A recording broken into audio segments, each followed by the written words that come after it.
students, how are you all? I hope you all are doing really good. So students, today we are going to start chapter name punctuation and capital letter, जिसको आप primary section से पढ़ते आ रहे हैं कि sentence जब start होता है तो कैपिटल लेटर से शुरू होता है और एंड होता है तो full stop, question mark, exclamation mark पे एंड होता है, राइट?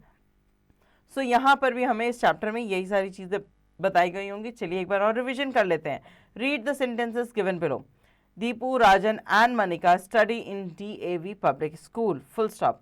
आप देख रहे हैं जिनके भी नाम लिखे गए वो सारे अल्फ़ाबेट जो है वो कैपिटल लेटर से शुरू हो रहे हैं. Shubham plays badminton. Why are you upset today? What a pleasant surprise.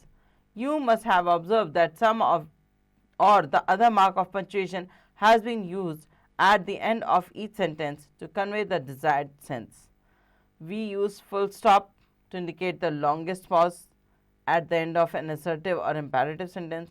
एक assertive या imperative sentence जो होता है उसके end में जब हम full stop लगाते हैं इसका मतलब होता है कि लंबा pause है, कि यहाँ पर sentence जो है वो ख़त्म हो चुका है.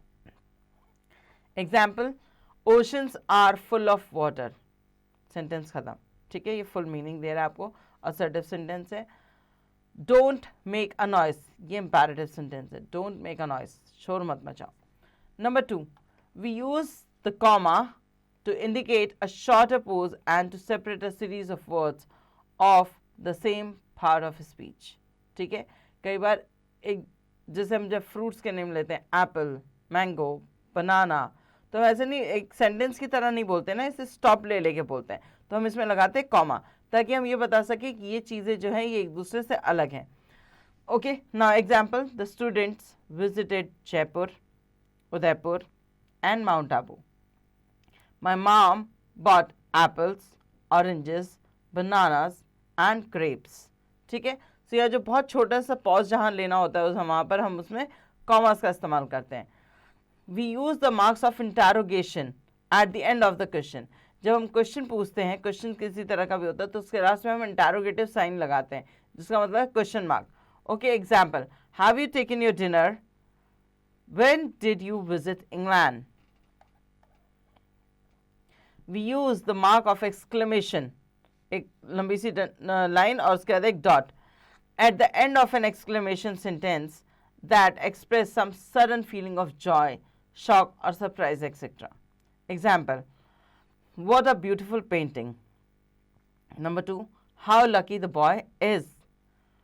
ठीक है, so example जो है beautiful painting और how lucky the boy is, इसके पीछे आप जो साइन देख रहे हैं ये एक्सक्लेमेशन साइन है. ये हम तब लगाते हैं जब हमें कोई sudden feeling of Joy, shock या सरप्राइज जो होता है वो मिलता है तब. ओके, आगे चलते हैं. नेक्स्ट है हमारा, we use the capital letter to write the letter of a proper noun and the first letter of the word which our sentence begin. So capital letter का इस्तेमाल करते हैं हम कभी भी सेंटेंस के जब शुरू करते हैं तब, और कभी प्रॉपर नाउन जब होता है तब उसका भी फर्स्ट लेटर जो होता है वो हमेशा कैपिटल लेटर में ही लिखा जाता है. ओके, जैसे Delhi is the capital of India. My name is Rajan Gupta.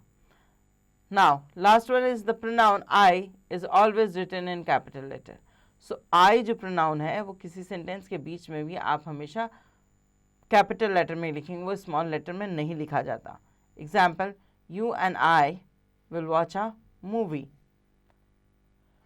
अब इसका असेसमेंट जोन कर लेते हैं. Use suitable punctuation mark and capital letter to correct the following sentence. Number 1, Anu, Pinu and Rinu are my friends. ठीक है, सो अनु, पीनू और रीनू, इनका ए, पी और आर जो है ये हम कैपिटल लेटर से लिखेंगे. अनु और पीनू के बाद के बीच में हम एक कॉमे का इस्तेमाल करेंगे. Anu starts with the capital letter A, then comma, Pinu starts with the capital letter P and Reno starts with the capital letter R. Okay, फिर are my friends, full stop. ठीक है, जैसे मैंने आपको फर्स्ट बताया ऐसे ही आप बाकी को रीड करेंगे और बाकियों को इसी तरह से कंप्लीट करेंगे. Now rewrite the following using full stop and capital letter where necessary. Jawaharlal Nehru. Jawahar, J starts with a capital letter. Nehru's N starts with a capital letter. Was born in Allahabad. Allahabad, A starts with a capital letter. He, full stop. He, H starts with a capital letter. was the son of a lawyer, full stop. He again starts with a capital letter. इसी तरह से आप बाकी को इसमें complete करेंगे. Now see, rewrite the following dialogue using the missing capital letter, full stop and question mark. So आपको यहाँ पर जहाँ पर भी नेसेसरी हो वहाँ पर फुल स्टॉप, जहाँ नेसेसरी हो वहाँ क्वेश्चन मार्क, और जहाँ नेसेसरी हो वहाँ कैपिटल लेटर का इस्तेमाल करना है. Ronnie, what is your name? What W starts with a capital letter? What's W starts with a capital letter? And after name you have to put a question mark. ठीक है, इसी तरह से आप बाकी रीड करेंगे और फिल करेंगे. सो होपफुली आपको समझ आ गया होगा. आपने इस चैप्टर को बहुत बार पढ़ा है इससे पहले. प्राइमरी सेक्शन से ही आपको सिखाया जाता है कि कैपिटल लेटर से सेंटेंसेस जो हैं वो शुरू किए जाते हैं, लिखे जाते हैं और एंड में फुल स्टॉप लगाया जाता है. सो होपफुली आपको चैप्टर समझ आ गया होगा. अब इसकी पेंडिंग एक्सरसाइजेस आप खुद से करेंगे.